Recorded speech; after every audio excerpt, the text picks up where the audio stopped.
I told you so. Mike Green, the 2024 Sunbelt Player of the Year. It's Locked On Sunbelt.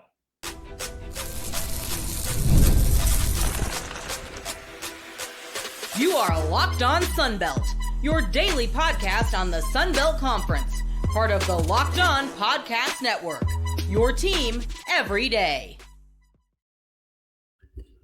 All right, Dave Schultz, Locked On Sunbelt. I don't even know if that open got in there. Your team every day. Today's episode is brought to you by FanDuel.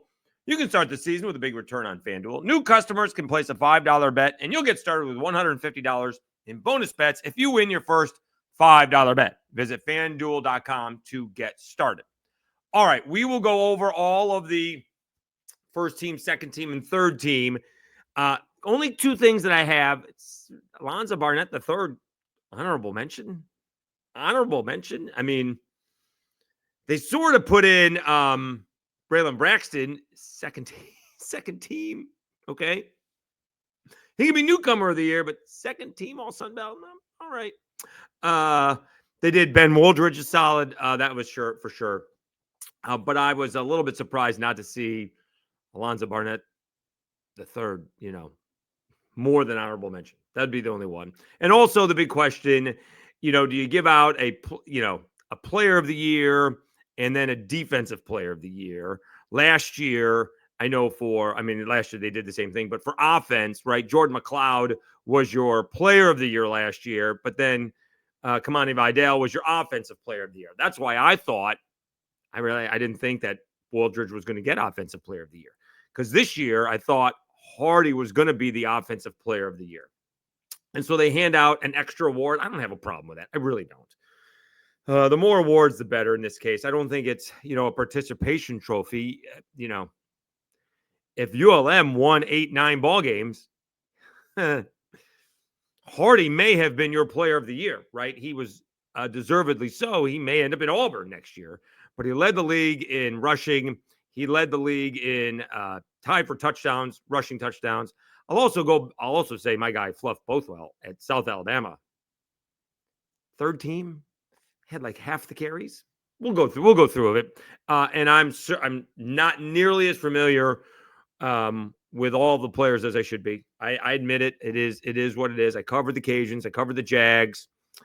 Can only do so much. Can only watch so many games.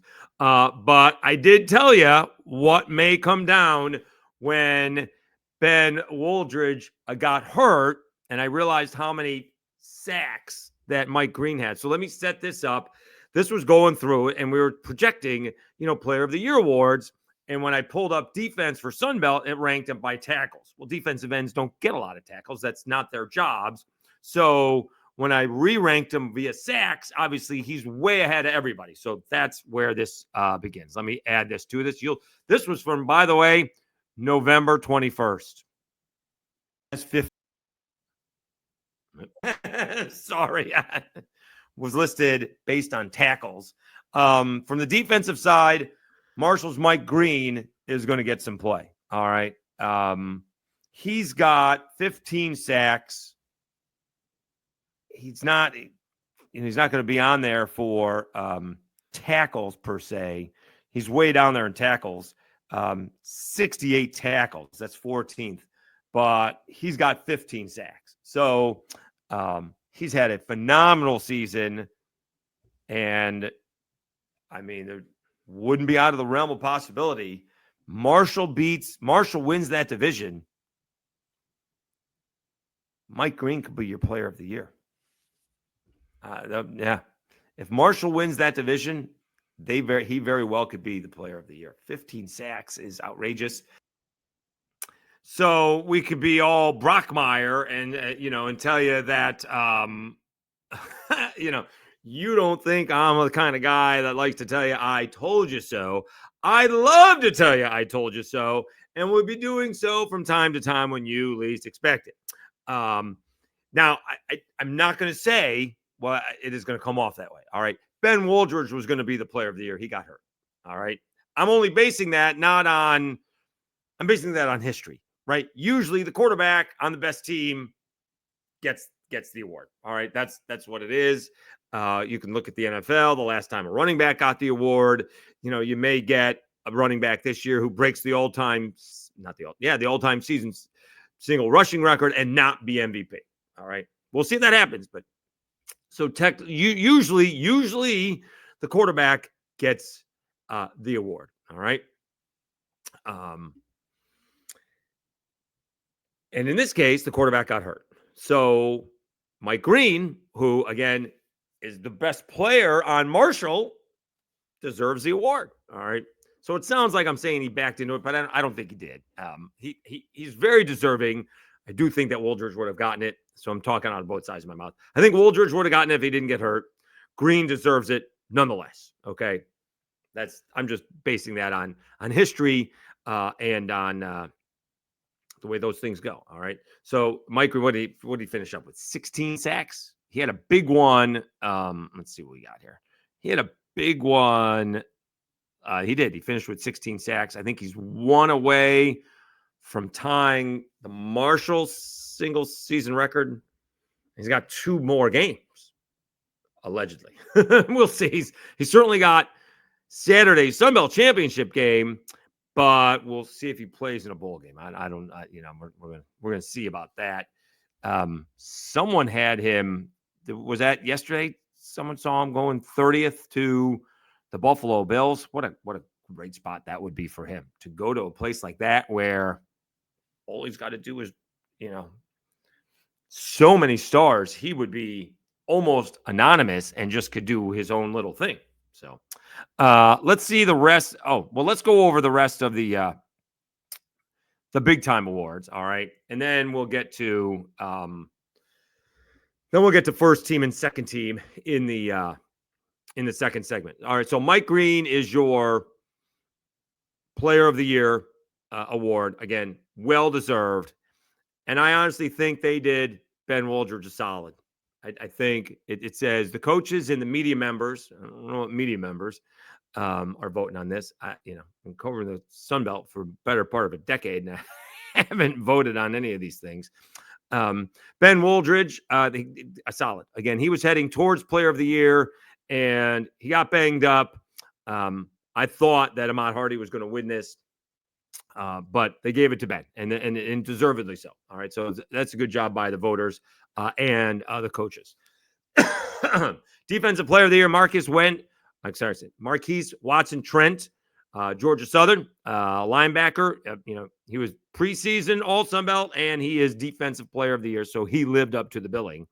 And talk about newcomer of the year, Braylon Braxton, eventually leading the, Marshall Thundering Herd to the championship game. But he didn't really get there until, he wasn't really doing it until, the Georgia Southern game, which they melted down in. And then he rebounded from that and has played extremely well. I still can't get over that one possession against JMU. I'm just mind-boggling about that. But congratulations to Braylon Braxton. Freshman of the year, Ahmad Hardy. Again, easily could have been the player of the year. All right. He's the best running back, led the league in rushing, had a lot of carries. I will say that. Did have a lot of carries. Like A.J. Turner and Fluff Bothwell were among the guys who had more yards per carry. And not by a little bit, by the way. If you want to do that quickly, we could maybe do that. We'll do that a little bit later when we do those things. Nonetheless, Ahmad Hardy had a fantastic season. And I think our guy Brandon Barrett pointed it out. Mike Desmo maybe is the first former Sun Belt player of the year to be Sun Belt coach of the year. So congratulations to Des. And again, he was telling anybody who would listen, myself, Kevin Foote, Jamarcus Fitzpatrick, anybody who would listen was being told we have to win, but I guess he was saying we have to win. All right. That his team was ready to win.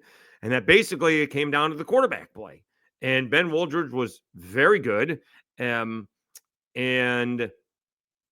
Chandler Fields has been just as good. A little slow start against Troy, but, finished up strong. And we'll see, it is a big matchup.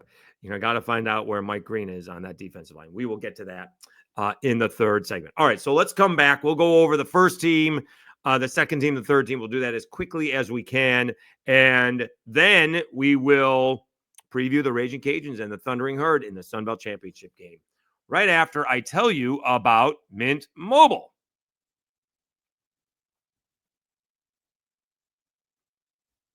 I love a great deal as much as the next guy, but I'm not going to crawl through a bed of hot coals just to save a few bucks. It has to be easy. No hoops, no BS.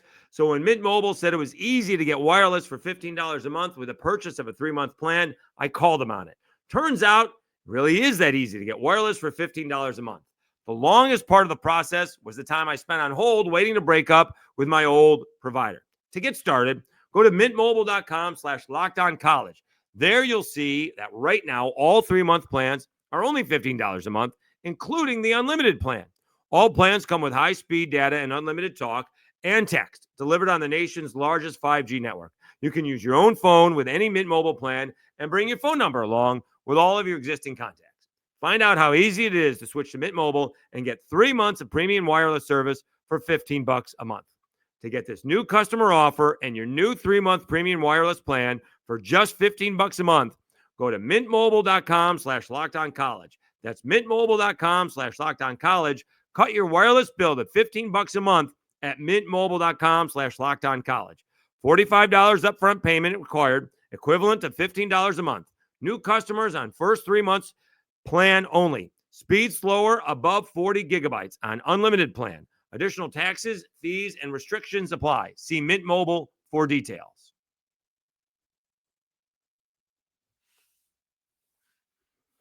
All right, Dave Schultz, Locked On Sunbelt, your teams every day. By the way, again, it's like we're going to have 2 record-breaking weeks in a row. All right. Thank you, Charles Huff and Marshall and Southern Miss. But, I mean, that's the reason why. App State thrown in there as well. Doesn't appear we're going to get another coaching vacancy yet. I guess there's been some filled, but not a lot of them. But obviously that's what's piqued the interest. So I appreciate all of the subscribers. We're almost to 1,700, in like 3 weeks in November, almost 4 weeks in November. I had like 41 subscribers. And then the last 9 to 10 days, it's been like 52 subscribers. So we'll get to 1,700 by the end of the week. Would have been nice to get to 2,000 by the end of the year, but we'll be almost 1,800. I mean, that's about double what I was last year. So thank you so much. I really appreciate all of the support. Please subscribe. Please like wherever you see those videos. It is a big help. All right, let's look at first team all Sunbelt. All right. Ben Wooldridge, your quarterback. No surprise there. Matt Hardy, also no surprise with Ishmael Mahdi, your running back. I had Mahdi as the player of the year. My mistake. I picked the running back for that role. Mostly because I didn't think Jordan McLeod was going to win it again. Really tough to win it again.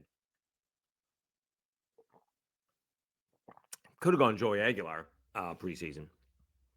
Pat McMurdy from James Madison, Landon Burton, AJ Gilly, and Logan Osborne. I want to see this. I probably should have done this before this, but yeah. So Logan Osborne gets there. I think they picked 2 centers, right? Isn't he a center? Yeah. Yeah, he's a center. So they got 2 centers on the team. That's what I should have looked up. So they got Landon Burton on there. He's a center. And they got Logan Osborne on there, and he's a center. By the way, I don't think anybody in the Senior Bowl is from the Sun Belt just yet. That's very odd. Usually you get a handful at least. And I don't think so. Those 2 guys should go. AJ Gilly had a very good year for the Cajuns as well. He had preseason hype. Terrence Carter, tight end. I think led the Cajuns in receptions. And the Cajuns do a great job of spreading the ball out. So that's impressive. Cade Robinson, obviously, and he ended up getting hurt, and App State didn't have the season that he was hoping for. Wishing him all the best. Jamal Pritchett had just a ridiculous season. Going to the Hula Bowl, a little bit of a smaller guy, but among the nation's leaders in receptions and yards. And Devontae Ross had a fantastic season for Troy. That's first team all Sun Belt. So we got to move it along a little bit. Here is first team all defense. Santana Hopper from App, Clev Lubin from Coastal Carolina, Eric O'Neill, James Madison. There's Mike Green. So they are playing. What are they playing? A 4-3-5. All right. So they got 4 defensive linemen. Those are some pretty good linebackers in there.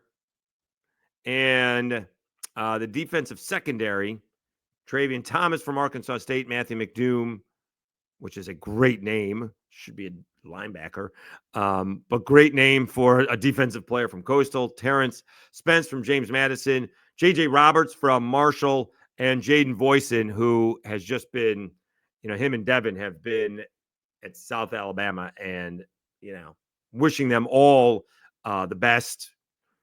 One, I think, can still come back. I don't know. We'll see. But well deserved for Jaden. And you really can't, and don't hold this against me, Devin. There's only one way you can tell the difference to me between Devin and Jaden, because they're identical twins, and there may be a hair thing this year. But when there wasn't, Jaden's built like a safety, and Devin is built like a wide receiver.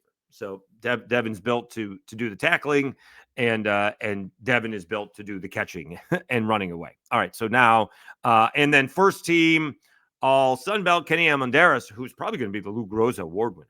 He's going to be the best kicker in America. That's outstanding.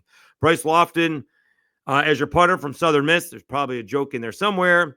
Ian Foster and Devontae Ross, all-purpose in there as well. So that's first team.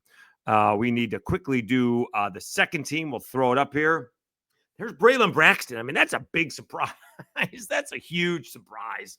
Alonzo Barnett III statistically had a great year, but Braxton has his team in the championship game, so they put him in there.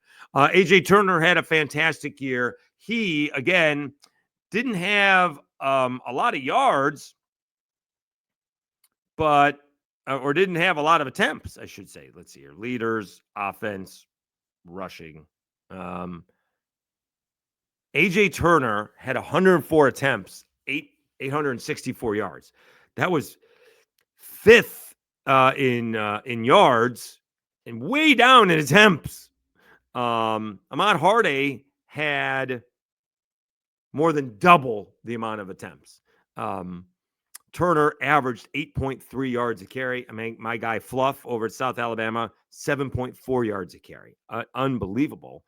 Fluff was... A.J. Turner was banged up.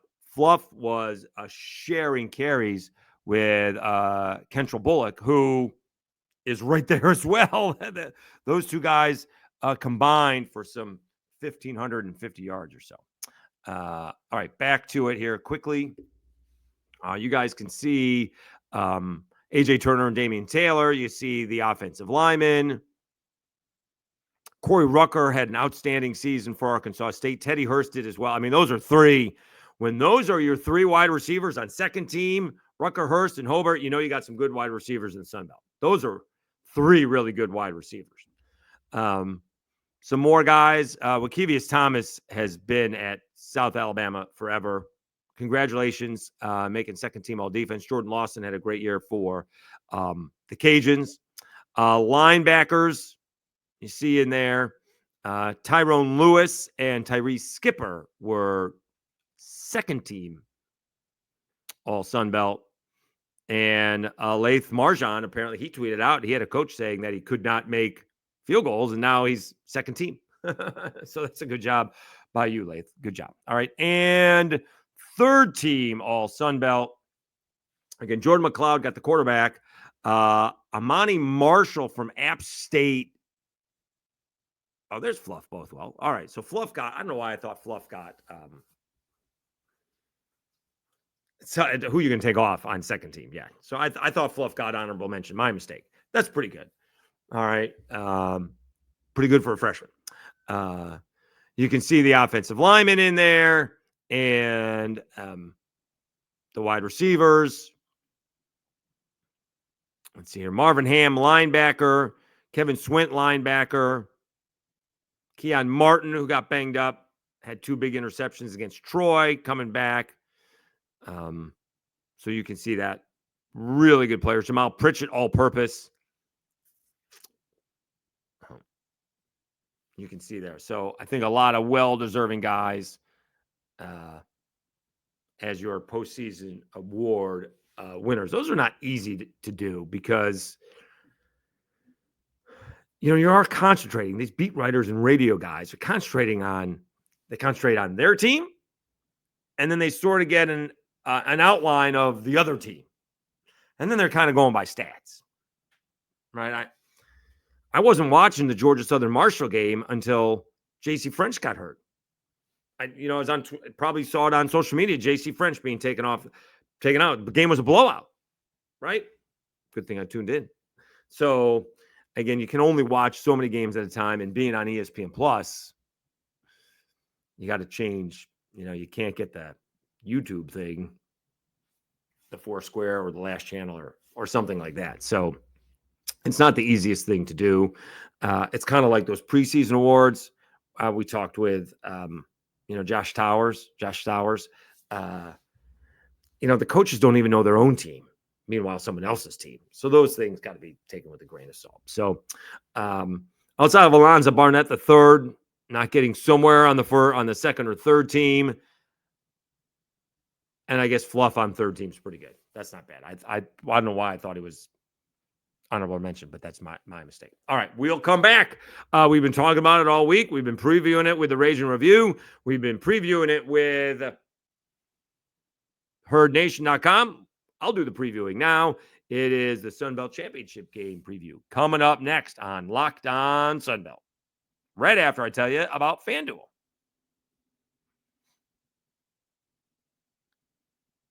Get ready to tackle the NFL action with FanDuel, America's #1 sportsbook. Because right now, new customers can bet $5 and get $150 in bonus bets if you win.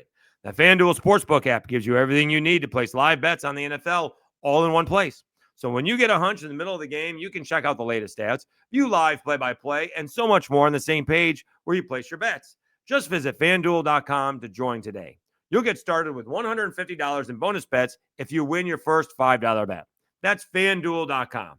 Never waste a hunch and make every moment more with FanDuel, an official sportsbook partner of the NFL.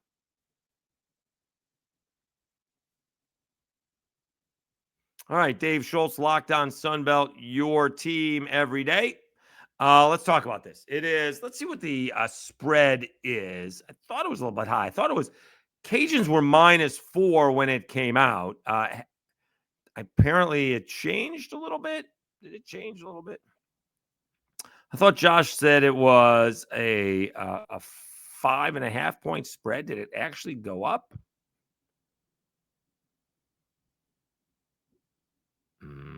Oh, okay. It doesn't have it on there because we got to do Sunbelt because no one's in the top 25. Okay. Cajuns are favored by 6. Really? I don't think it's going to be a 6-point game. I'd be shocked. I'd be shocked. They have not run the ball all that well as of late. I don't think. Let's see what they finished up with. They did a good job at the end of the ball game against Monroe. Let's see here. They did rush it for 223 yards. That's pretty good. They had a 5-yard average. That's not bad. All right. That's pretty good. I think maybe some of that came at the end of the game, but that's what you wanted, right? And that game, again, that was it ended up being a 2-score game, 1 score, and they had to put it away, and they did. All right. It was a 1-score game against Troy, and they had all kinds of issues stopping Troy. and Robert Williams returned a kickoff, making it a 2-score game, and then they got to stop on downs, and they put it in the end zone at the end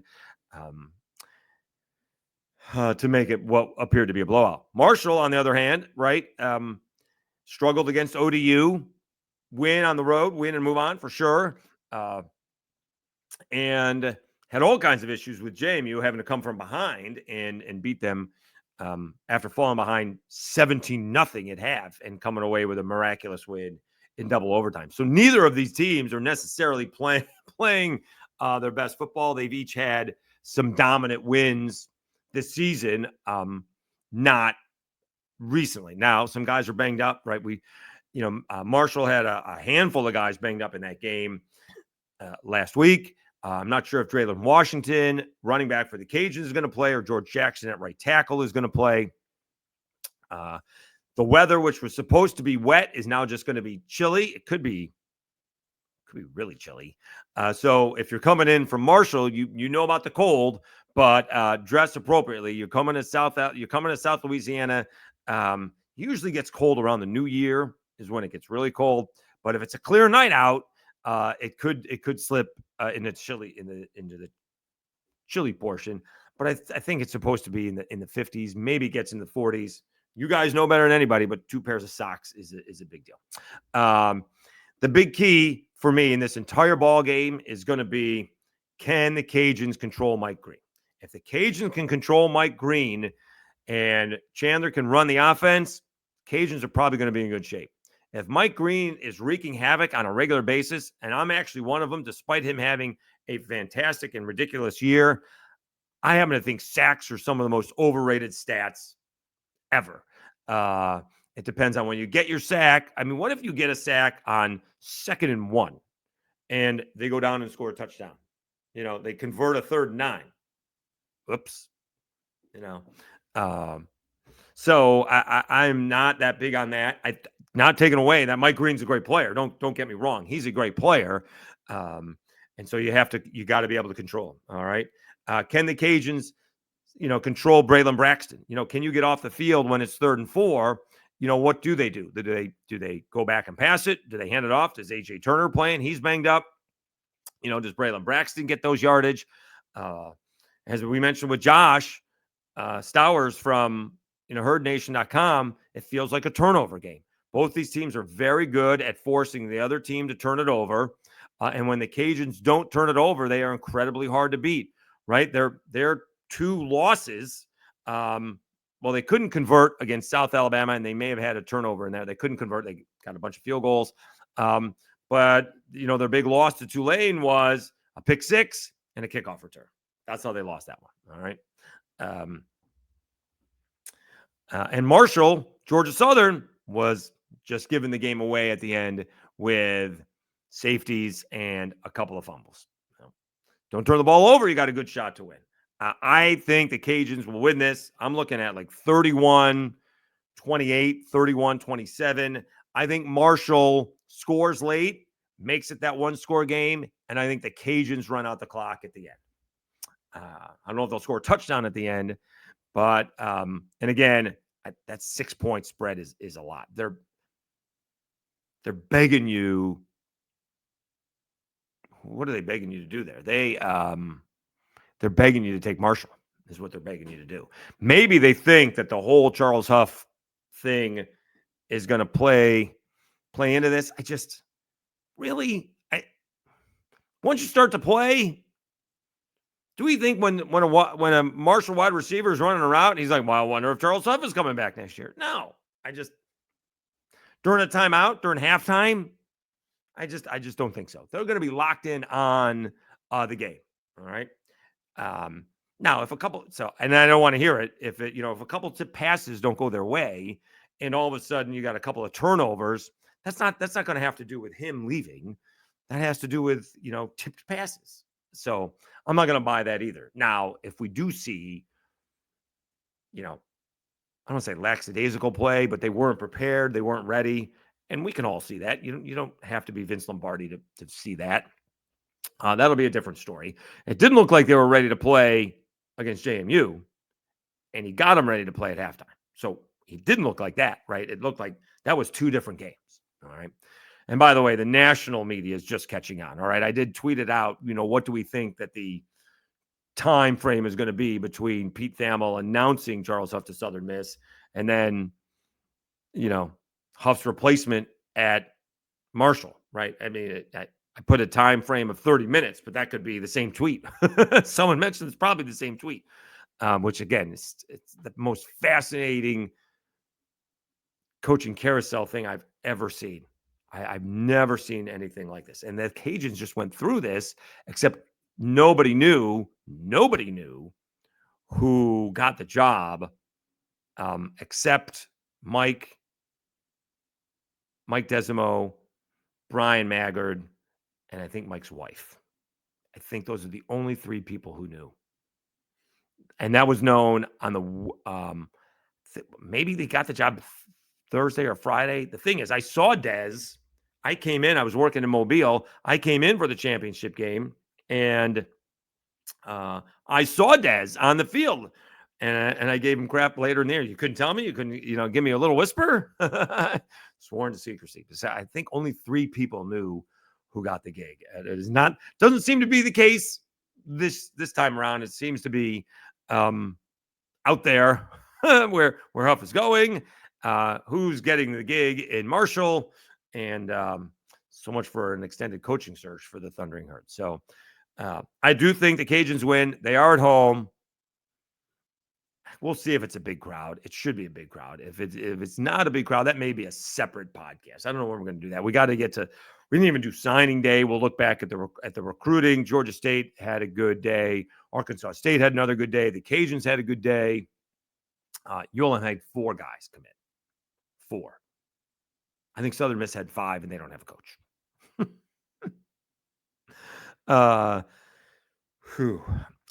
So we'll see how all that goes. But really looking forward to it. It's at night, right?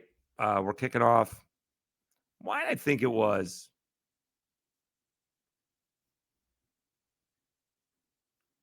I thought it was at.